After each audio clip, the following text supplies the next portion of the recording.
compare yourself to who you were yesterday, not to who someone else is today. Yes. Because you need to have a hierarchy of improvement. You need to be aiming for something. And that means you're going to be lesser than people who've already attained along that dimension. Yes. And that can give rise to envy.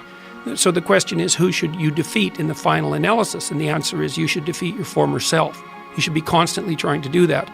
And you're the right control for yourself too, because you're the one who's had all your advantages and disadvantages.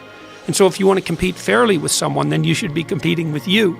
And it is the case, and this is what we were talking about too with regards to the self-improvement of the fighter, is, well, if you're improving yourself, then what you are doing is competing with your lesser self. And then you might also ask, well, what is that lesser self?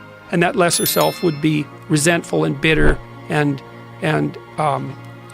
aggressive and vengeance-seeking and all of those things that go along with having a negative moral character. And those are things that interfere with your ability to progress as you move forward through life.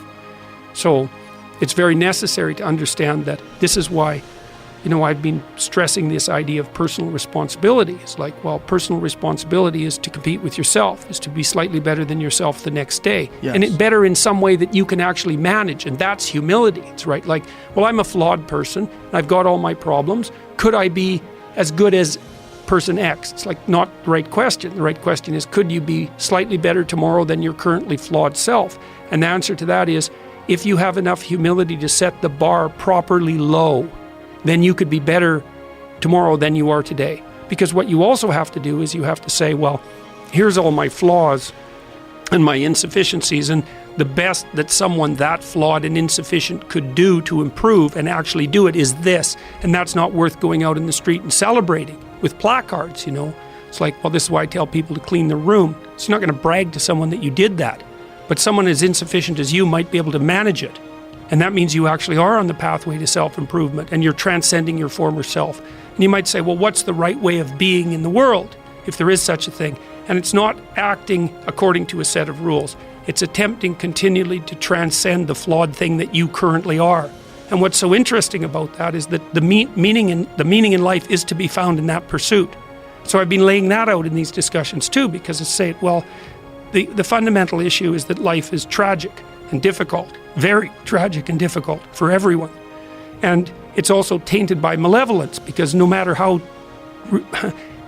things are tragic and difficult, but there's always some stupid thing that you could do or someone else could do that could make it even worse than it has to be. And so that's life.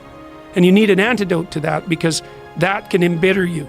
Constant contact with that, just the tragedy, but the tragedy combined with betrayal and malevolence, that makes it even worse, especially if it's self-induced.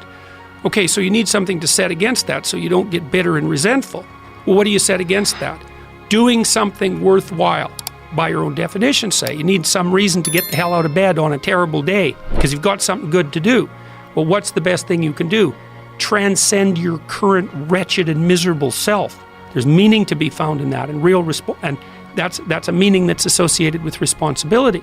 One of the things that I've been trying to lay out clearly is that life is hard. It's tainted by malevolence and betrayal. That can make you bitter. You need a meaning to offset that. Where's the meaning to be found? Not in rights, not in impulsive pleasure, but in responsibility. You take responsibility for yourself, so you take care of yourself. If you're good at it, you have some excess left over to take care of your damn family. If you're good at both of those, then you have some excess left over to take care of your community. Those are heavy burdens. You pick up the burdens, you find that's meaningful. The best way to pick up the burden is to continually improve yourself. And that's where the meaning is to be found. And so that meaning is in the continual self-transcendence. That's letting your old self die and the new self be reborn. Even if things are going really well for you now, there's going to be a time in the future where things are rough. You're going to be ill, family member's going to be ill, a dream is going to fall apart, you're going to be uncertain about your employment status. Like the flood is coming, right? The apocalypse is coming. It's always the case in life. And you have to be prepared for it.